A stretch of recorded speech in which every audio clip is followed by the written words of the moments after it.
السلام علیکم ناظرین گزشتہ رات کو غزہ سے تلیبی پر تابر 2 راکٹس برسائے گئے۔ اسرائیلی فوج اس وقت آرام کر رہی تھی کیونکہ ان کو گمان نہ تھا کہ اس قدر زبردست جواب کے بعد کوئی بھی دوبارہ سر نہیں اٹھا سکے گا، لیکن حماس اور دیگر تنظیموں نے ان کے تمام گمانوں کے برخلاف حملہ کیا اور تلبیب پر ایسے راکٹ برسائے کہ خود اسرائیل حیران رہ گیا یہ دوبارہ کیسے متحرک ہوئے۔ اسرائیل یوں اچانک حملے کو سہ نہیں پایا، جس کی وجہ سے اسرائیلی فوج کے 3 اہلکار شدید زخمی ہوئے جبکہ باقی اہلکار موقع پاتے ہی بھاگ نکلے۔ تاہم اسرائیلی فوج نے یہ دعویٰ کیا کہ جیسے ہی یہ راکٹس بحریہ امر پر دکھائے گئے تو اس مقام پر کچھ میزائل کو روکا گیا۔ اس اچانک حملے میں حماس سمیت یمن کے ایران نواز حوثی باغی بھی شامل تھے۔ ایرانی حوثی باغیوں نے نہ صرف حملہ کیا بلکہ وہ عمارت جو اب تک جنگ کے اثرات سے محفوظ تھی اور جہاں اسرائیلی فوجی تمام تر منصوبہ بندی کر رہے تھے وہاں بھی راکٹس آ گئے، جس کی وجہ سے اسرائیلی فوج کے نظام تباہ ہونے کے ساتھ ساتھ رابطہ بھی منقطع ہو گیا۔ لیکن ناظرین، حالات اب بھی فلسطینیوں کے لیے سازگار نہیں ہیں۔ غزہ میں بمبوں کی برسات کے بعد موسلادھار بارش نے بھی قہر ڈھایا ہوا ہے۔ بمباری کے عادی ہو چکے غزہ کے فلسطینی شہروں کی آنکھ منگل کو بارش سے کھلی۔ غزہ میں بارش کے بعد سیلابی صورتحال پیدا ہو گئی ہے۔ بارش نے سیلابی پانی کو کیچڑ میں تبدیل کر دیا۔ اس صورتحال نے بے گھر فلسطینیوں کی پریشانی میں مزید اضافہ کر دیا۔ بارش کا پانی خیموں میں داخل ہو گیا۔ اسرائیلی بمباری کے متاثرین کا تمام سامان بھیگ گیا اور ان کے لیے اب آسمان بھی سایہ نہیں بن رہا۔ ایندھن کی عدم دستیابی کے باعث سرد موسم میں گرمائش حاصل کرنے کے لیے کوئی بھی ذریعہ باقی نہیں رہا۔ اب تک تو غزہ کے ہزاروں باشندے پرہجوم اسپتالوں، سکولوں اور عارضی کیمپوں میں پناہ لیے ہوئے تھے جو تنگ کوارٹروں میں ساتھ رہنے پر مجبور تھے، لیکن اب بارش کی وجہ سے وہ بھی ممکن نہیں ہو پایا۔ خواتین اور بچے خود کو گرم رکھنے کے لیے جدوجہد کر رہے ہیں، جن کا سامان جنوب کی طرف جانے یا ان کے گھروں پر اسرائیلی گولہ باری سے ضائع ہو گیا تھا۔ رفح کراسنگ بارڈر سے آنے والی امداد اندرونی طور پر بے گھر ہونے والوں کا واحد سہارا ہے، لیکن دوسری طرف بارش کا فائدہ ہوا کہ غزہ میں محصور عوام کو پینے اور استعمال کے لیے پانی نصیب ہو گیا۔ لوگوں نے بارش کا پانی ذخیرہ کرنا شروع کر دیا ہے۔ ساتھ ہی بارش کے باعث اسرائیلی بمباری میں بھی وقفہ کر دیا گیا ہے، جس کی وجہ سے بچے بے خوف غزہ کی سڑکوں پر بارش سے لطف اندوز ہو رہے ہیں۔ غزہ کے باہر بھی اسرائیلی اور فلسطین کے حوالے سے سیاسی محاذ خاصا گرم نظر آ رہا ہے۔ انسانی حقوق کے ایک امریکی تنظیم میں صدر جو بائیڈن اور ان کے کابینہ کے 2 ارکان کے خلاف غزہ میں اسرائیلیوں کی نسل کشی میں ملوث ہونے اور اسے روکنے اور ناکامی پر مقدمہ دائر کر دیا ہے۔ نیو یارک میں قائم مرکز برائے عینی حقوق نے فلسطینی انسانی حقوق کی تنظیموں اور غزہ اور امریکہ کے فلسطینیوں کی جانب سے 3 اہلکاروں کے خلاف مقدمہ دائر کیا گیا ہے۔ امریکی صدر جو بائیڈن، سیکرٹری خارجہ اینتھنی بلنکن اور سیکرٹری دفاع لائیڈ آسٹن کے خلاف شکایت میں کہا گیا کہ وہ غزہ میں فلسطینی عوام کی نسل کشی کو روکنے میں نہ صرف ناکام ہو رہے ہیں بلکہ اسرائیلی حکومت کو غیر مشروط فوجی اور سفارتی حمایت کرنے کا سلسلہ جاری رکھنے، فوجی کی حکمت عملی پر قریبی رابطہ کاری اور اسرائیل کی بے دریغ اور بے مثال بمباری مہم اور غزہ کا مکمل محاصرہ روکنے کے لیے بین الاقوامی برادری کی کوششوں کو کمزور کر کے سنگین جرائم کو آگے بڑھانے میں مدد فراہم کر رہے ہیں۔ CRR نے نسل کشی کے کئی سرکردہ قانونی محققین مرحقین بشمول ولیم شباز کا بھی حوالہ دیا، جنہوں نے اسرائیلی حکومت کے حرزہ سرائی اور فوجی رد عمل کو نسل کشی کی علامات کے طور پر بیان کیا۔ CRR نے کہا کہ صدر بلنکن اور لائیڈ نے تب سے اسرائیل کو $14.1 بلین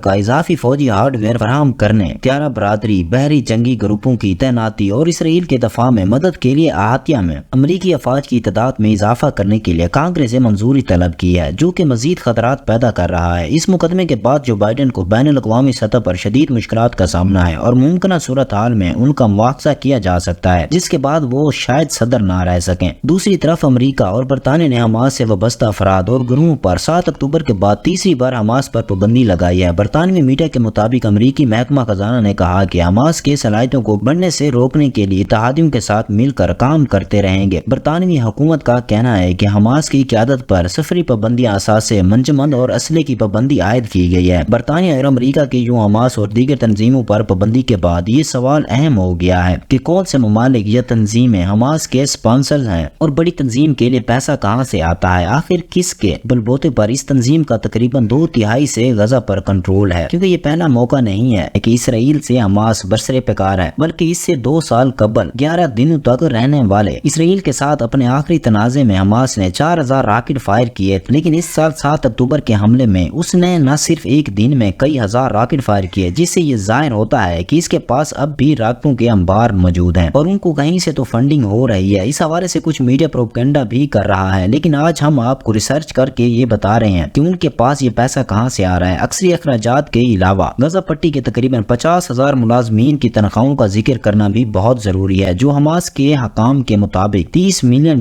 ماہانہ سے زیادہ ہے۔ اس کے علاوہ حماس ان لوگوں کو بھی مالی امداد فراہم کرتی ہے جنہوں نے مختلف تنازعات میں اپنے خاندانوں کے افراد کو کھویا ہے یا زخمی ہوئے۔ اس کے علاوہ تنظیم اپنے گروپ کے کچھ افراد کے لیے پانی، بجلی اور یہاں تک کہ ان کے گھروں کا کرایہ بھی ادا کرتی ہے۔ خبر رساں ادارے روٹرز کے مطابق غزہ حکومت کا سالانہ بجٹ $700 ملین سے زیادہ ہے جس میں $260 ملین موجود اخراجات کے لیے مختص کیے گئے ہیں۔ حماس اور غزہ پٹی میں قائم حکومت کی کمائی 4 طریقوں سے ہوتی ہے، کچھ تو دوسری حکومتوں کی مدد سے ان کی امداد ہوتی ہے، شہروں اور خیراتی اداروں سے تعاون ملتا ہے، کرپٹو کرنسی مارکیٹ میں کام کر کے کچھ پیسے انہیں حاصل ہوتے ہیں اور مختلف ممالک میں سرمایہ کاری سے بھی انہیں پیسے آتے ہیں۔ تو دوستو آج کی ویڈیو اتنے ہی، ملتے ہیں نیکسٹ ویڈیو کے ساتھ، تب تک کے لیے اللہ حافظ۔